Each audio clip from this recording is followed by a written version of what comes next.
Well, welcome to the latest edition of Trojan Football Talk. I'm your host, Tom Vartanian. Today's show brought to you by AmeriQ Credit Union. For every day, for everything, located next to Little Caesars at 3944 Route 281 in Cortland. By the Cortland Voice, the exclusive media partner of Trojan Football Talk. For all your local news and sports in Cortland County at no cost to you, check out cortlandvoice.com. By the Royal Auto Group on Route 281 in Cortland, the home of no hassle, no razzle-dazzle. Check them out at royalautogroup.com. And by Yeaman Real Estate at the entrance to Yeaman Park off I-81 exit 11 in Cortland. Well, we talked about this guy a lot during the season off and on because even though his record is still well safe, or at least there was somebody climbing the charts this year a little bit. Andrew Van Patten, as we said, climbed into third place all time and joined the select few team, got 2,000 yards. Well, the guy we got today with us has the distinction of not only passing the 2,000-yard mark, but he's the only guy to pass the 3,000-yard mark and flirted actually with, if he got as many carries, we were joking before we started, if he got as many carries as Andrew did in games this year. Back in the day when he played, he probably would have got his 4,000 mark, but still, trying to catch up with the Homer's all-time leading rusher, Alec Bush. Welcome. Yes, thank you very much, Tom. It's great to be here. I appreciate you having me on. Like we said, this was a weird year. Like I said, how would you have handled a bizarre season like this, the way it unfolded? I would be hoping that I got as many carries as Andrew would. That's how I would be feeling, exactly. I would be chomping at the bit to get in there with the rest of my guys, you know what I mean? I mean, when I was playing, it was like just to practice, our guys would, we're always out early, getting real excited, ready to go, and I couldn't imagine just having everything be, brought to a halt. It's like, I honestly, I've had a few people ask me the same question, and it's like, I would have to be those kids, you know what I mean? I'd have to be put in that position to know what it actually feels like. I can only just think of how crazy it would be, because that's all I could imagine is just one big monkey wrench. Like we said, in the 2-year career, 3,751 yards total. You're also one of the, if not the top, you're one of the top, I know, career on the points list. Actually, we're number one there, and 288 career points, well ahead of the number 2 guy in both cases, in rushing and in the points, Bob Avery. So you kind of put your name up there. But the senior season, of course, was the good one, the 2004 season. One of the 5 sectional championships Homer has won. We talked about that earlier in a podcast with Coach P. We did the sectional champions, and 2,418 yards that season, averaged over 200 yards a carry, almost 220 yards a carry on your average that year. And of course, 200 yards a game, you mean? Yep, 219, 200, almost 220 yards a game average. Yeah. For that season, and because that was a 10-game season, of course. Junior year, you mean? Yeah. Years. Ended with Oneida. That's right. Yeah. It's a tough game, a real tough game. And of course, the only other guy to hit over 2,000 in a season, of course, was Dustin Morris. So you were the only two that have ever done that. And I always remembered it was you, and then it was Johnny Horner, especially. Loved to run. We're going to catch you, Dustin. And he always, he always had fun with you guys. He set a benchmark and of the 2,000-yard season, which nobody had done, and everything. So it was kind of. Yeah, it was awesome. Yeah, and being able to have him as a coach as well in junior high coming up, it was phenomenal. He was a really, really good what's the word I'm looking for? He was just he was a good coach. He was able to just basically be up front with you and let you know what you have to do, and he was able to give me be able to make me understand patience a little bit more when it came to running. Because I would when I first started that's basically because I was a wide receiver up until when I was in junior high, and Coach Ferrito, and Dustin Morris, they basically switched me over 8th grade to tailback. And as soon as I get the ball, I just would take off, just trying to score a touchdown on every play. And Dustin would be trying to calm me down and be like, "Hey, listen, you gotta take it slow. You don't have to try and score. Just see where you're at on the markers on the sideline, and just take it, play by play if you get a touch." So that's where a lot of my patience came from, was just him, being able to be in my ear. So I think having him being at as high level as he was coming up through as a younger kid, being able to be in the program and, teaching the younger kids, I think that's like huge. You know what I mean? It's real big to have somebody like that. And the only thing the only record you don't hold as far as rushing is rushing in a game, Mark Brenchley. But of the top 10 single game records, you've got 5 of them, and yes, Brenchley's got like three of them. Dustin's in there once, and Johnny Horner, of course, holds number 10 with 207. But you had, like I said, Mark 410 yards. So you got the only 400-yard game, but you had a 366, a 316, a 309 among those, and it was you and Brenchley like swapping spots between 1 and 6. You guys were the top 2 guys over those years. Yeah. So it was that's what made it interesting. What got you interested? Before we'll talk more about that, and we'll talk about the sectional championship team and everything as we go. But what got you interested in playing football to begin with?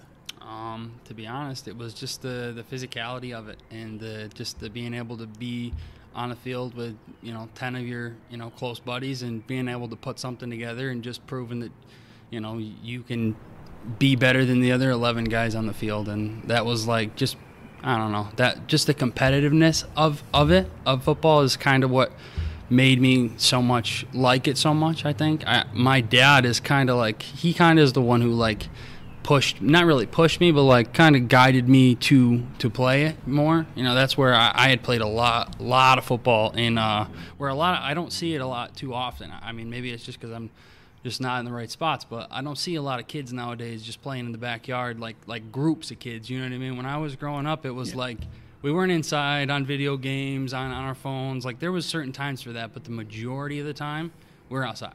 We were outside playing football in the backyard, and it was just scrappy. It was like almost like rugby. We'd play tackle football with no pads on, and we'd be safe about it. But that was really where I found my love for the game, and being able to just be able to, I don't even know, just compete. And that's like the one sport I feel like out of a lot of sports people can resonate most with, because it's everybody's like understands the main goal. It's a very simple main goal, even though it's pretty difficult to accomplish. You know what I mean? To score a touchdown at least, and it seems like it's easy, but it's so difficult to make everything line up on the. You know what I mean? If you don't have the perfect team, so that's kind of where growing up. It's just the competitiveness of it is really what's drawn me to it, I believe. And, of course, back in the day, I mean, you got to do it once you became a varsity player. The varsity players did kind of hang out with the youth football players back in the day, and kind of, give lessons stuff. Who were some of the guys that were at that level, when you were playing youth football? Who were some of the guys that you got to interact with saying, I hope to be like them one day? To be honest with you, I never went to a varsity football game until I was in junior high. So when I played football, I played when I played as a younger kid, say 3rd grade up to 4th grade, I was in Cortland. I played Cortland Small Fry for the Elks for Berry School. Okay. So we didn't really have much interaction with the high school team there, the Cortland Tigers or whatever. So we didn't really ever at the time. There was no like. How the kids come out on the field. They'll do like what is it called? Small fry night. Homer does. We never did anything like that at Cortland. It wasn't like that. And then when I got in 5th grade and I moved to Homer, we played over here, and everybody played each other. And from what I can remember, I remember as a player going down to the small fry, but I personally don't remember any time any of the older kids had came and shown their face or came down to a practice when I was younger. The only time I can remember the first varsity game I had went to was, like I said, junior high. I had started playing football, and the only reason I was going to go was because you could get in with a free jersey. And all my friends were going, so I was like, well, it sounds like what we're doing tonight. So I went, and I had a blast, and I ended up going to every single game since. And when I got to play, that's just basically it's more surreal thinking about it now, because it's like I always was waiting to play. And then when I was able to play, it wasn't like I was understanding where I was at the time. You know what I mean? Yeah. It was like, I wasn't really, I don't know. I definitely was appreciative of everything that was going on at the time. You know what I mean? As far as like what we were doing, but it didn't seem as great as it was. You know what I'm saying? Yeah. That makes sense. Yeah. Well, like I said, and then of course once you make your way up, actually let's talk about that a little bit. So your junior high days, you kind of became a running back at that point. Does it?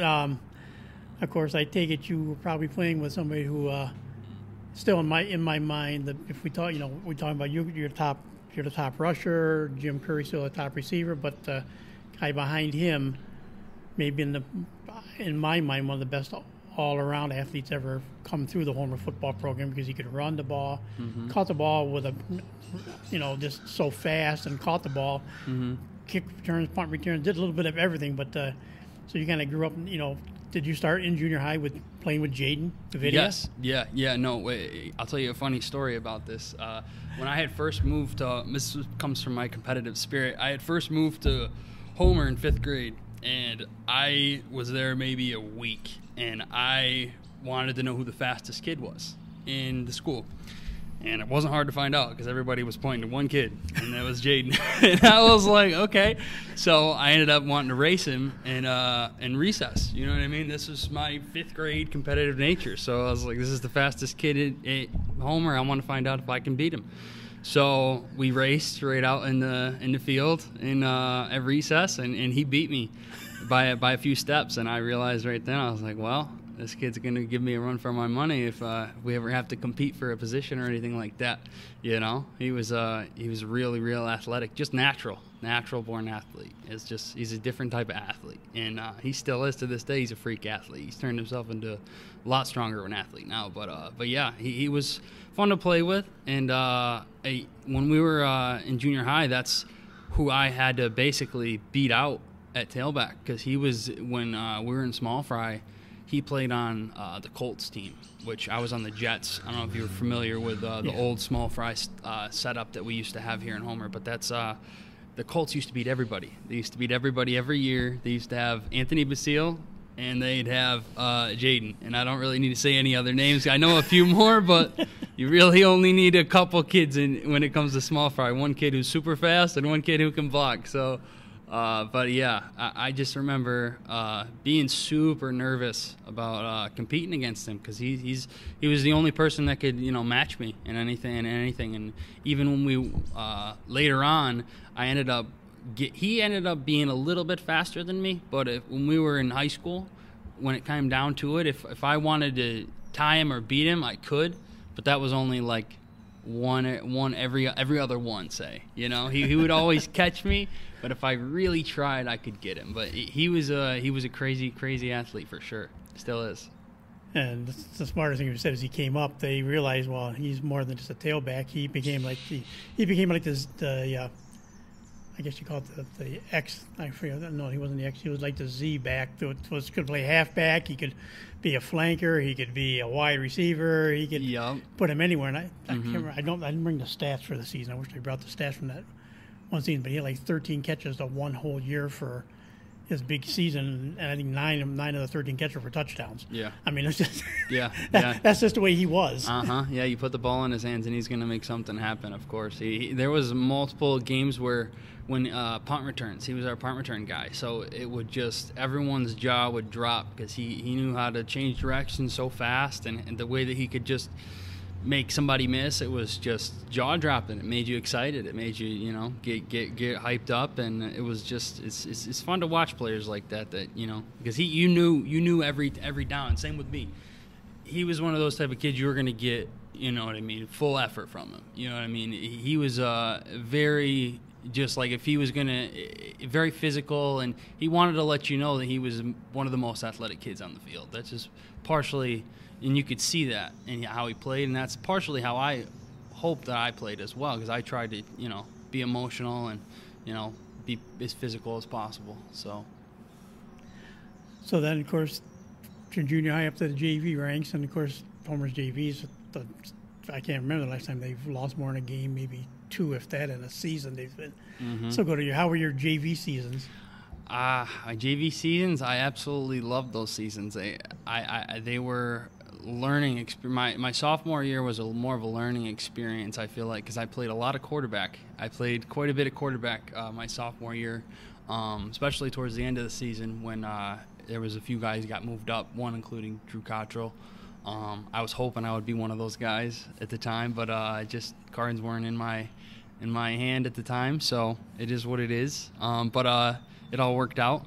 But yeah, I really enjoyed Coach Schneider and Coach DeMatti and Sorensen. Those guys are they don't get enough credit, I believe, for what they really bring to the table at the JV level. It's really, I think it's Mr. Schneider's work ethic and his dedication and determination to be like a real good coach is like you can see it when he's coaching, even if you're not agreeing with some of the stuff that he's saying at the time. He's had disagreements here and there just of how his demeanor is, but you get to understand that that's just how he is, and he cares. It's just more of like it's a different way. You just have to understand how he's coming about things, but being under those guys as coaches, they were very good coaches. We were very fortunate to have those guys as coaches. And obviously, the other thing, that we talked about, then you got to the varsity, and I mean, of course, you've got, guys that, you're just, you become the latest in the line of tailbacks that come through. You're the post-Mark Dove prior to Ryan Wainwright, and then, of course, Johnny. Yeah. Come on along after that. So you kind of, like you said, you were hoping to be one of those called up, but it's just there's that progression that always seems to be. But even for you though, as a junior, 13, rush over 1,300 yards. Your junior year, it averaged almost 150 yards a game. Just as your junior year as a tailback, and it wasn't really the starting tailback spot a lot of that time. Yeah, no, it wasn't. There was a lot of times that when I was playing, it was like we had 3-4 guys, and even though I was the guy, the other guys would get reps, and that wouldn't upset me at all. I love that. I love being able to get everybody in, especially when we're winning. The common goal, in my opinion, is to win. If you're not on the field to win, then you shouldn't be on the field. But it was it was definitely fun having multiple different guys that you could compete with and whatnot in practice, and just watching them be able to perform on the field as well. You could see the success that they would have. They'd understand that it wasn't just me. They could go out there and score a touchdown. It was like there was Chris Birchenough, Gage Root.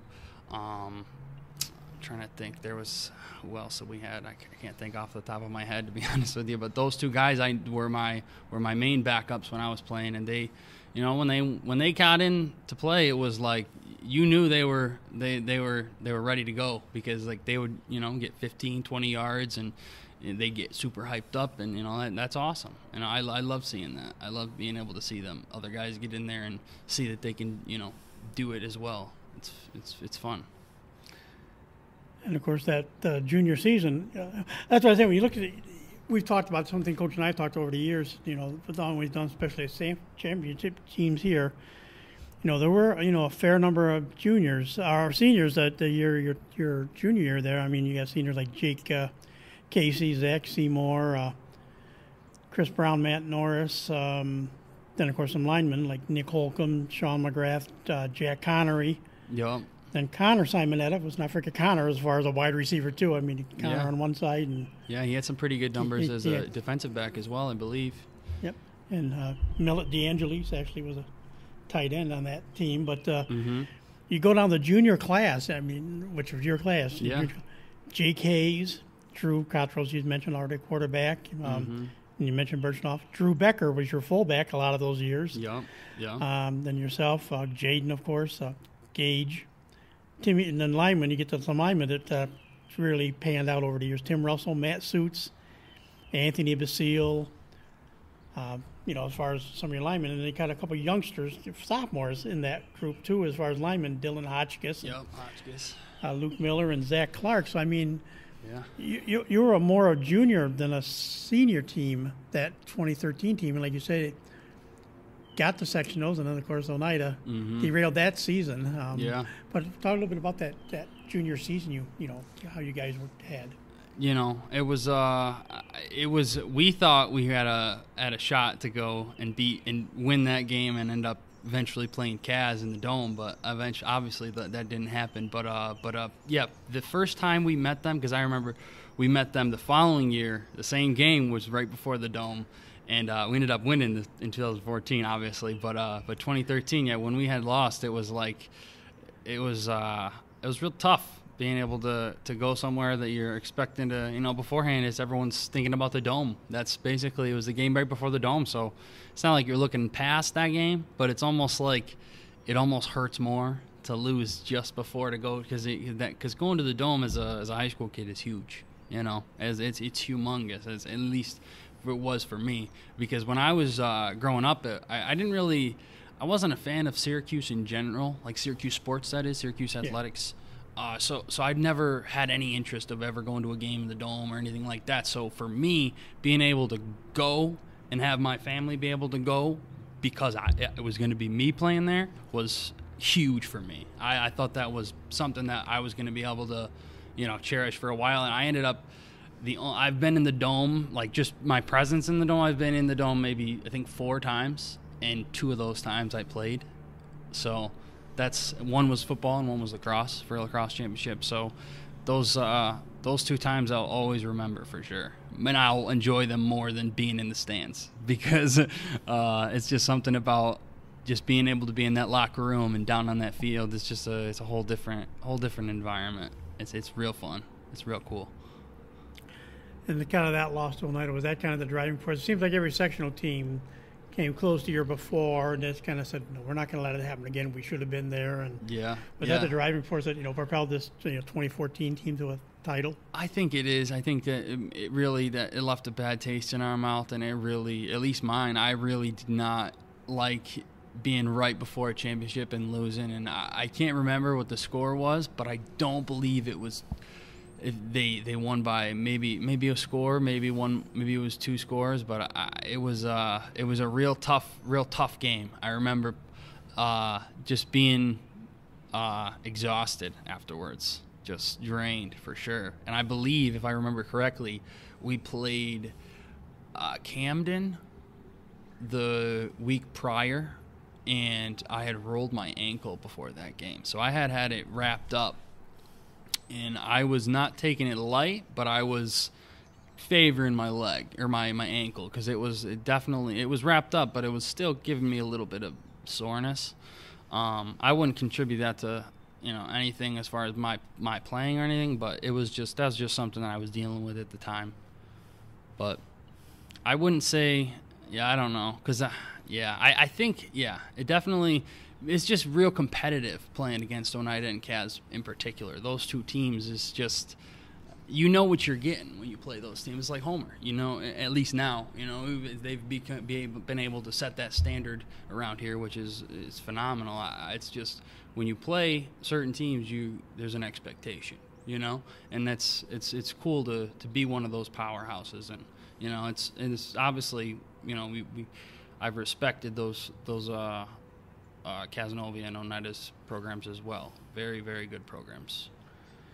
And, of course, that everything came together. That 2014 season, everything came together. Like I said, you guys are all seniors now, and actually some pretty good juniors in that group, too. You had Ryan Wainwright, the tailback in waiting. I always call whoever was next in line the tailback in waiting. Yep. And, of course, you guys had one advantage a lot of teams didn't have. You had that kicker. He actually came up as a sophomore. He was only a junior this year. Joel. But Joel Christopher, a weapon that a lot of teams didn't have was a kicker like Joel around either. No, he was definitely a good weapon to have. I mean, he definitely, not to knock him, but he had his fair times where he definitely could have pulled through a little bit more. It was a little rough for him, I believe, when he first started. The first few games, he just had to get used to guys running at him full speed and stuff like that. As far as field goals and PAT stuff like that, I just from my perspective, it didn't seem like he was at least towards the towards the end of his first season, and then his following season, he started to gain a little bit more confidence and been able to,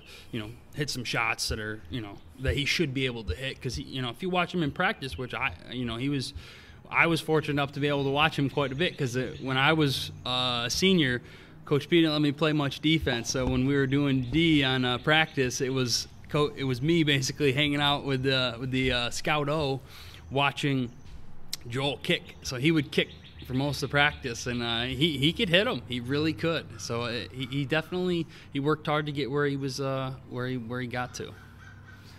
And again, some of the guys that came along, that junior year, Cameron Cronk, obviously, Dylan Hotchkiss, as we talked about before, added the second Suits into the mix. Mark Suits, the younger brother of Matt, and you had then again you had Jason Marshall, Brandon Stamp, Ryan Parker, Matt Fox, Matt Brown, Luke Miller, again as juniors, Tim Swenson. So it was that building of line, and of course then you had the anchors there. Of course Anthony being one of those anchors, and Matt Suits being the two anchors of that line. But that was quite the line you had that year. Yeah, it was. It was very fun. I'll never forget having those guys as my line. That's one thing I'll always remember is those every time either Anthony Basile or Dylan Hotchkiss. I just remember specific times of just them pulling and lighting a guy up, and me being right on their rear end, and then all I need is one split second, and boom. There's so many scenarios like that of those guys just coming through and just being right in in one area right when they need to be, and it just works out perfect, and it was almost every time I touched the ball. These guys could attest to it. I'd get back in the line. I'd thank every single one of those guys, because I'm not going to be going anywhere if they're not doing their job. So I wanted to make sure that those guys were happy, and you know what I mean. They if they needed something, if some help from somewhere else, I wanted to make sure everyone was communicating. I was pretty vocal in the huddle. I wanted to make sure that everybody was on the same page, and you know what I mean. And even though I wasn't a quarterback, when Drew's off getting the plays, that's when I was chirping. That's when I would be talking and thanking everybody and making sure everybody's going to be ready to go on the next play, on the next down. So I really enjoyed playing with those guys. I got to actually have a picture with all my own linemen after we beat I think it was after we beat Oneida and we were going to the championship. We have a picture in the locker in the gymnasium there with basically me and the whole O-line, which is a good picture. I'll really appreciate that for many years to come, for sure. So you said, here's your chance to jog out on the field. Casanova waiting for you, and but going out and winning that sectional title.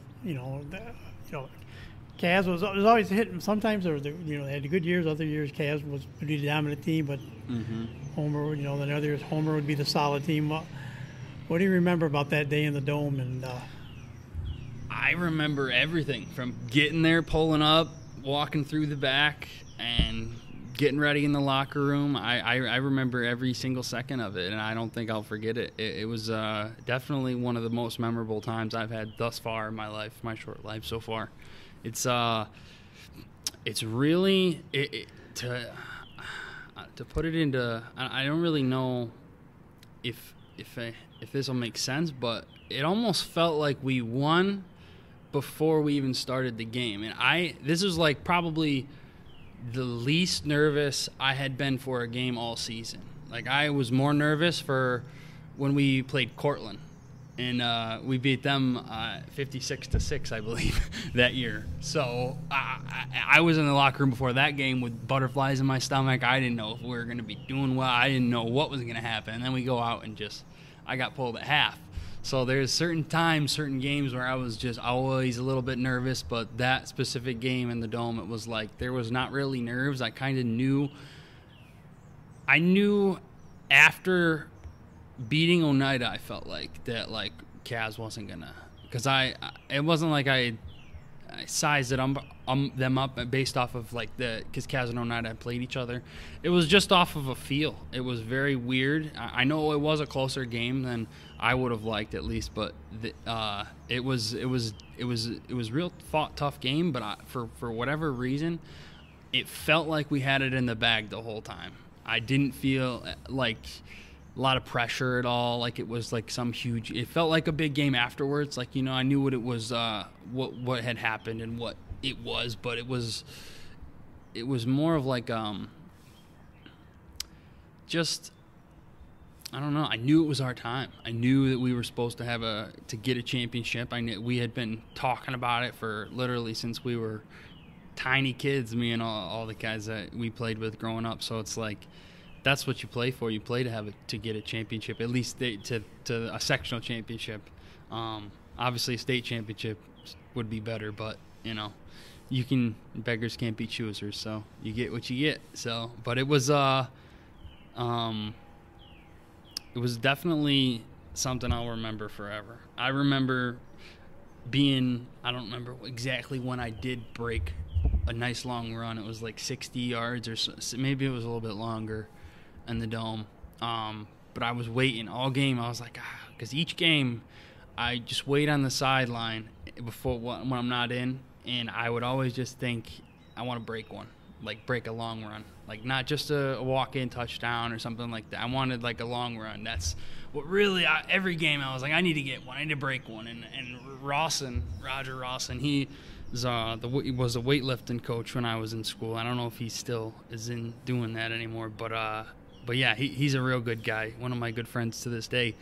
And he was telling me, he looks at me, he's on the sideline in the dome, and he says, "You're gonna break one. Don't worry about it. You're gonna break one. You're going to break one." And I didn't think I was going to, because it was just so tough of a game. It was like every run I was getting was, 10, 15 yards here and there, nothing crazy big. And then I break one. And it was just my mom refers, there's a picture Rich Barnes he took on that day, which I'm thankful for him extremely, I want to say. He's been a huge asset to the community as far as taking pictures. Like those memories are something that, these kids and me I'll hang on to that forever. And he has no idea what he's doing with all of those. But it's yeah, my mom talks about the one time I broke, and because there's a picture of me like basically like I'm stiff arming a guy kinda, and I got my legs in the air, and she always says I'm walking on sunshine in that picture, which is pretty funny. But yeah, that's definitely one of the moments I'll always remember. And I'll remember always all the guys meeting me in the end zone after that play. Matt Suits was the first one to greet me, and then I believe it was Adam Raymond next, and then Dean. It's just one of those sequences that you just don't forget. It's just certain things like that that's like they just are ingrained in your brain forever. And like you said, that's kind of funny. You kind of mentioned it too. We talked about a lot of the running backs. Nine times out of 10, they're linemen, or sometimes they're on the defensive line, but usually they're linebackers, stuff like that. And yeah, your senior year, coach wasn't taking a lot of chances with you. He said you're going to run the ball, and yep. You wanted to get out there and play defense still, but there wasn't too many defensive opportunities for you at that point. No, yeah, I didn't. The only defensive opportunities he gave me was kickoff, because when I would kick off and Joel wasn't kicking off, which was the majority of the time, I would, at least when I was a senior, I would always, I don't know if this wasn't a stat, but I wish I kept it in my own personal. Because I put them on my, I believe I put them on my the huddle highlight tapes. It was probably 4 or 5 games that I would kicked off, and I was the guy that made the solo tackle. And one of those is Cortland. And I literally, I'll never forget it either, because it's like stuck in my brain. Coach was specifically telling me, "You're not playing defense today. You're not playing defense," And I was like, you know what? I'm going to get a tackle today. I'm going to get a tackle today, because it was Cortland. So playing defense, it's like you want to play defense. So I kicked it off, and I sprinted faster than everybody down the field, and I tackled the kid. And that's the closest to defense that Coach P would let me get. So, but I'm not mad at him for it. I'm not mad at him for it. So obviously you got to play in the Dome as the first championship. You also did get a couple home court jug games in there as well. Yep. And I think I know the answer already, because you kind of already mentioned it.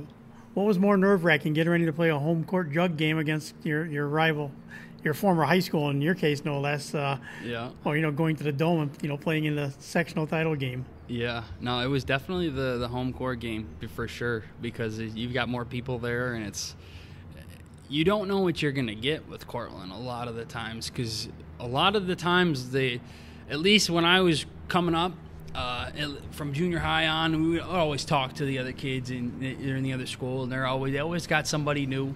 They always got somebody who's been working out more, and they've always got just a new tool, and that may have been a strategy or something, I don't know, but it always got me thinking that they were going to have somebody that was going to be, a real stud that you'd have to look out for, and then we'd end up playing them, and at least when I was a senior, I believe as a junior it was a closer game. I think it was like 36-27 or something like that. It was close. It was a pretty close game, but when I was a senior, yeah, I think I was more nervous though as a senior than as a junior, because I think as a junior we played them at home.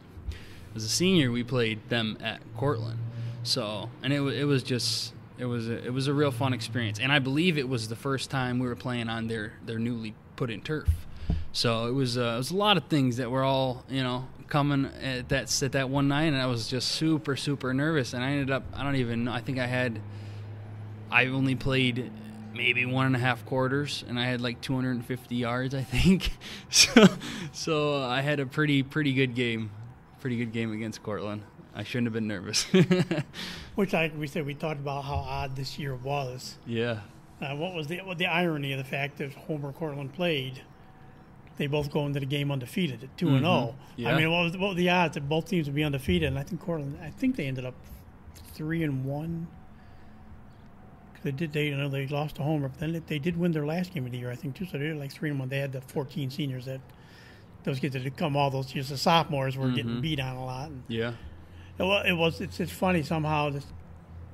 I don't know. I don't want to say it's coaching, because I know Pete Reef and his guys are doing a great job at Cortland now, and have made, like I said, they built up to this point to have the team they had this year. Yeah. There's always something about coaching together for 20 plus years that most of the Homer staff has done forever. Yeah. And even when you throw in, you say Jeff Sorensen and George Snyder, they're over 13, 14 years with the JV program now, and of course Mr. Mark Frito and Dustin for a number of years now down at the modified, starting at the modified level. They seem to dial it up, because they shut down the Cortland's. They shut down their really good wide receiver this year. They shut down their quarterback this year, and so it's just something about I guess I don't know if the mentality of and it felt weird because it wasn't a big crowd. You had parents you had those parents this year, but like you say, that's the one game that you could count on. They'd be 2 or 3 rows deep around the fences, and of course the bleachers would be full. Yeah, of course. No, that was definitely a game you look forward to with a lot of people there. However, if I remember correctly, when I was playing, it was like that every night from my point of view. When we would play, at least after the first couple games, we had a full crowd. It was almost every single time, because everybody played their A game against us, because they knew what type of team we had, and they knew that if they were to make some noise against us or do something, that would make other people think, that they may have a shot at doing something, and that's really what it was. I believe that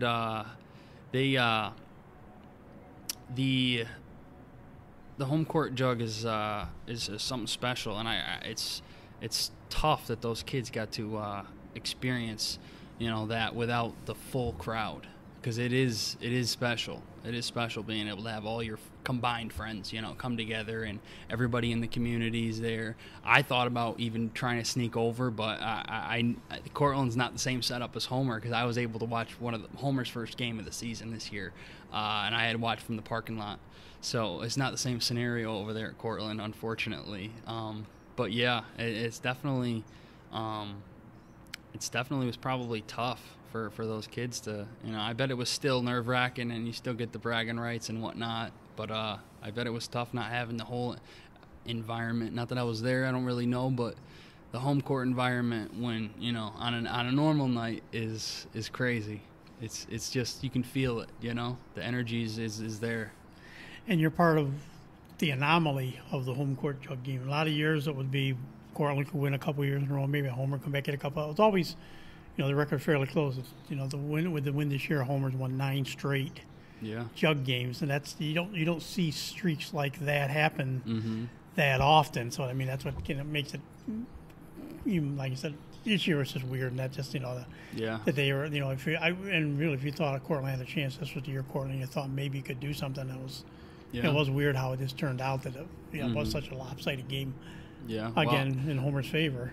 I honestly think that I mean, not to knock Cortland, but it comes down to the passion that Coach P carries. With everything that he does, it's got 100% passion in it, and that's what really made me fall in love with the Homer program itself as a freshman coming in, was his passion for practice, his passion for recovery, his passion for everything. Everything has passion and enthusiasm.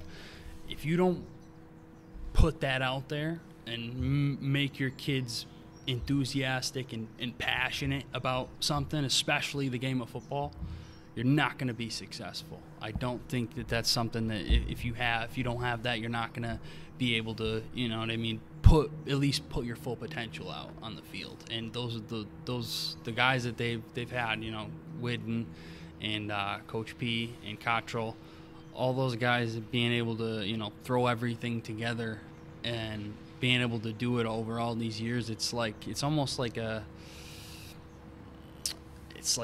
secret recipe, they got something going on, and it's like it's special, and it's great that they've been able to keep everything going for as long as they've kept it going, because a lot of programs don't see the long-term success like this, so it really takes dedication and passion, and that's what Coach P's been able to bring, and he's really the force in the whole program, and it's infectious, that passion, and that's where I think a lot of the other assistant coaches that he's got, it's really been pushed off and rubbed off onto them, is just showing the passion and being able to show it and embrace it to the athletes.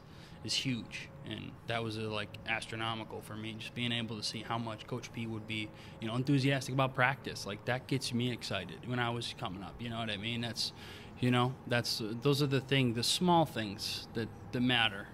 Those are the little things that matter over the years. That's what makes a program separate from different programs. I mean, it takes time, with anything. It takes time to become something great and being dedicated. And, maybe Cortland will be able to, do that over the next few years. It just takes a lot of time. You got to be dedicated. You got to want to be the best. You got to want to have be the best in your program or whatever you do. You can't strive to be second best, and Coach P was always strive to do your best. At least it's what I remember. So it was very good, very, very nice to have him as a coach in the Homer program for sure. And I know Coach Whidden, of course. You've got to play with him. He always had something. He always used to say, one of the things he'd always said was, it didn't matter who we played that week. 9 times out of 10, that team lost the next week, because Homer was always such a physical game for whoever you guys played. And then the next week, maybe that's something I'm gonna have to do someday. Go back, now that I'm retired, I have time. Mm-hmm. Go back and look at how many games after a team played Homer. How many of those teams did lose that next game? How many did sneak out a win or something? Because he said it's just something. He just said he could never explain, but he just said it's just the way we, as physical as we played, and as confident we played. It took, and like you said, everybody was always gunning for you guys because you were solid teams, anyways. Yeah. So I just kind of I guess just where you wear a team out in that week. Mm-hmm. Yeah. No. I can attest to that, because when I would have those 200-yard games, 250-yard games, I would be sore for 4 or 5 days straight.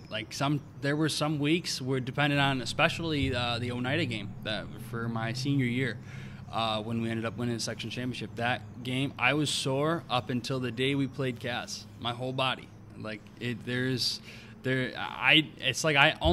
don't think about it now. And I wasn't thinking about it as much back then because I was younger and I could kind of just keep pushing through whatever. But if I thought about it after a Friday night tough game, Saturday, Sunday, Monday, and Tuesday, I was working out aches and pains. It's a very, very physical game, especially at home or being a tailback. Once you break through the line, you're gonna get hit. You're gonna get hit. So it's definitely a physical game, and it was it would be interesting to see how many other teams had rough weeks after playing us, because it was very well known even when we were coming up as in junior high. Homer's physical, you know what I mean? It was pushed down from day one when I was coming here. It's a very physical football team. We play downhill, smash mouth, hard-nosed football, and those are Coach P's words, and that's I love that about it, because if you're not playing like that, then it's just it's not the same. It's not the same. It's just a different level of intensity, and it's fun. It's definitely fun to have the coaches that understand the way that the Homer coaches can basically, I don't know what I'm trying to say here. I lost my thought. I don't know. I'm rambling on. I forget what I was going to say. That's all right. We'll see if you think about this. You throw out the names of Bob Avery, Andrew Van Patten, Dustin Morris, John Horner III, Brian Bacon, Jake Plunkett, Mark Brenchley, Bill Bierman, and Luke Sewilla. Those are 2 through 10 on the top of the list. Alec Bush on the top of that list. That's just that list of tailbacks. And if you go down the list further, you got like Derwin Pitts, KJ Reese, Bruce Turner, Nick Caruso, McIntyre, Ryan Wainwright, Jeff Austin, Billy Norris, Austin Recor. Yeah. To think, when you think the line of tailbacks, what's it like? You are the number one guy. Yeah. No, I mean it feels. It feels good to have that spot. I mean, I'm thankful to be there. It was just a lot of hard work. Bob Avery, actually, just a side tangent, quick. I believe he, if I'm not mistaken, I believe he had sent him or someone that he is someone in his family reached out to my mom on Facebook after I had broke his record, and they mentioned they basically just sent a big congratulations message, and they were just very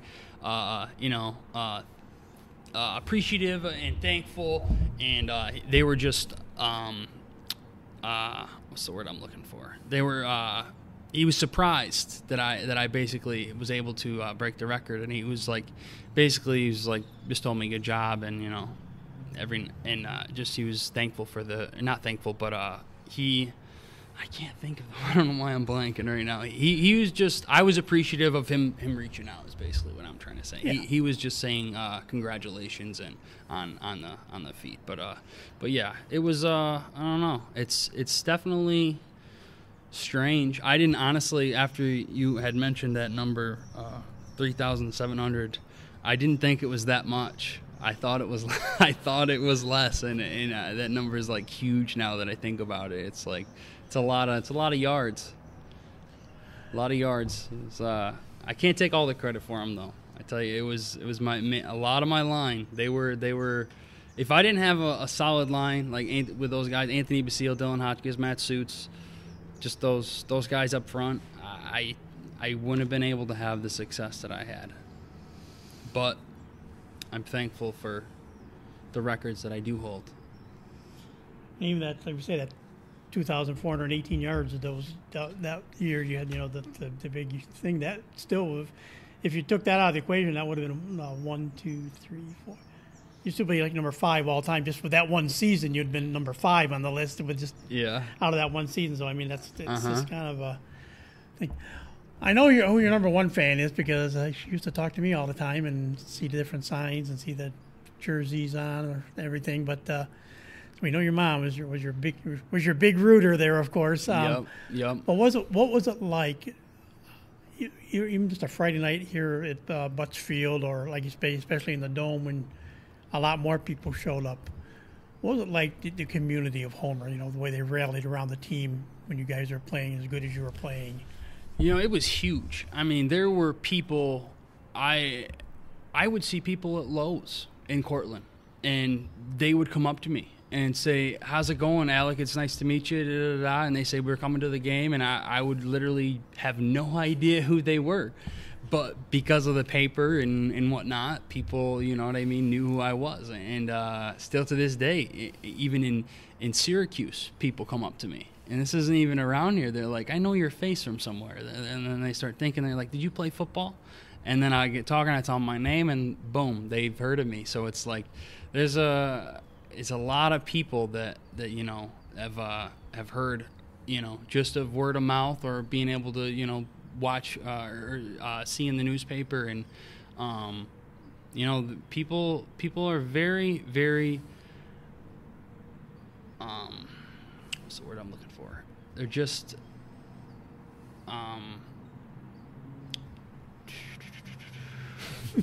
invested in the community.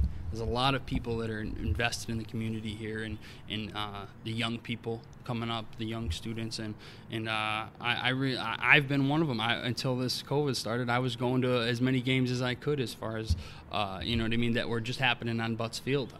Whether it's from lacrosse, girls lacrosse, guys lacrosse, I absolutely love watching it and supporting it, and it's something that's special within the community. I feel like it's something that is. It's just either I feel like it's just ingrained in the community a little bit. I feel like it's kind of just the way, I don't know. It's hard to put you know, put a needle on it, but there's just a lot of people in the community here that care. You know, there's not people that don't care or that aren't you know, interested in helping out the community. There's a lot of people that are, you know, willing to help others or anything along those lines, you know. So it's a pretty solid community, I feel like. I know we'll go as far as you want or not go with this. I know a lot of, you know, people, you know, some players have gone on to college, had decent careers, had good careers. Others have gone on and, you know, have played out the string and done the same. I know you tried the college route. But college football just didn't kind of really work out with you, did it? No. I had went to Morrisville, and I was there for 3 days. And the second day in, I knew immediately after going to practice. I think we were doing 12, 15-hour days of just wake up, work, and it was hard, but that wasn't why I basically left. I had it was so we basically were doing drills on the field, and it was like the second day in, and we went up to break. You know, everyone got into huddle, and it was like we broke, and everyone said Mustangs, and everyone's wearing green, and it just kind of stuck in my head, and I just was like, yeah, this isn't for me. And that's exactly when it clicked that I loved high school football. High school football is like to be cherished, in my opinion. It's at least if you're invested as I was, it's to be cherished. It's something that you'll never get back. You can only do it once, and it's just super, super, super great memories that I've had. And a lot of them are not even from games, to be honest with you. It's other times, from even practicing and camps and stuff like that. Those are the times I'll remember. But yeah, I was 2 days in, and I had my own truck there. Fortunately, I packed up my whole truck, and I basically drove back home and went up to my dad, and I said, I'm not doing that anymore. I'm going to be working now. And he's like, okay. And we went from there. But no, I did it the correct way. I went, we were in a players meeting. We were in a running backs meeting with the running backs coaches. And I had, after the meeting, I had went up to the running backs coach, and I basically was expressing to him how I felt, and that it wasn't a matter of me wanting to quit because I didn't feel I could do it. I was just trying to explain to them that I was just not it wasn't fit for me. I could have stayed and been successful when I truly believe that, just because that's just how I am. I would have made something happen, but it was just the passion wasn't there. Yeah, the passion wasn't there. It didn't feel like the same from when I was playing. So I immediately, I'm not going to spend money on something that's really all it was me paying for school to play football, because I wasn't going to do anything with a degree that I'm not doing right now. And thankfully, I have the ability to be in that position. But I was going to basically be doing the exact same thing, like I said, after I graduated, and that would be after $20, $40, $60, $80,000 of school. And if I were to have loved that football experience, then it would have been a different story. But it was just, I don't know. And it was just very weird. It was under Coach Fitzpatrick. I believe you had him as a guest on as well. New Cortland State coach. Yeah, he's a Cortland State head coach. And I actually listened to a little bit of that podcast, and it was weird for me to hear him say that his college coaching careers was in the infancy at Morrisville, and I didn't know that at all.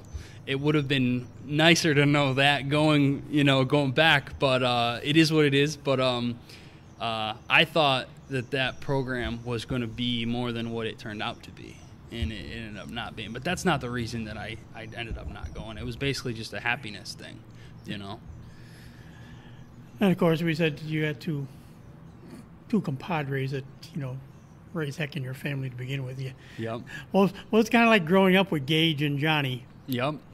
Growing up with them was super fun. I mean, they're two fun guys, crazy and physical, just like me and my brother were. It was basically, when we would play football growing up, it was me and my brother versus John and Gage, and we'd go at it for hours, and it was super fun. And not only would we do that, we'd ride four-wheelers, ride dirt bikes, we'd all that fun stuff, and we'd get after it. And it was just always, we grew up competing together, and I think that's kind of where they were able to excel as well. I mean, they were, going to be athletic regardless, but being able to, go out and just do those extra things as a kid are huge, and be able to, like, push other people for, like, doing other, like, extra workouts and stuff, like, specifically the training that Coach P holds in the summer, those 6 a.m. lifts,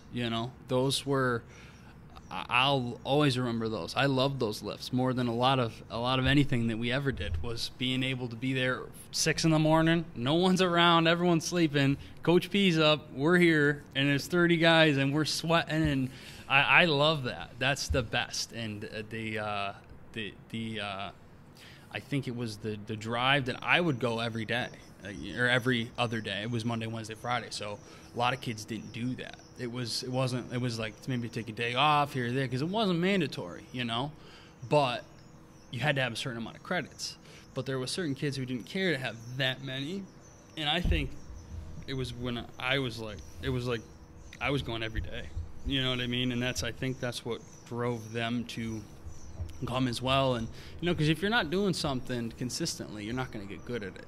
So it needed to, I think that helped them quite a bit. And it was fun. It was fun being able to grow up with those guys. I'm still friends with them today. I still go over to their house as well. Sometimes I was just over their father's not friends with, their father's engaged to my mom's good friend.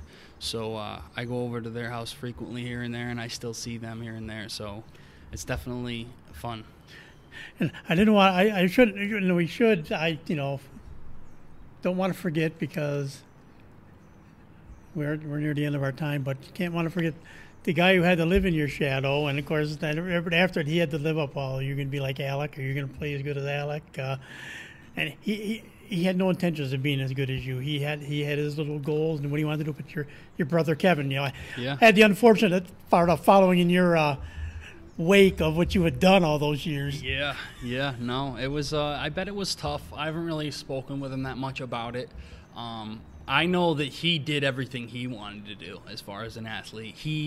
And if you really looked at his career, I mean, there was moments where that kid gave me serious goosebumps. Like, there was a game specific I'll never forget. And he doesn't get as much credit as he should, or at the time he didn't. They were playing, it was a JV team at the time. I believe he was a junior or a freshman.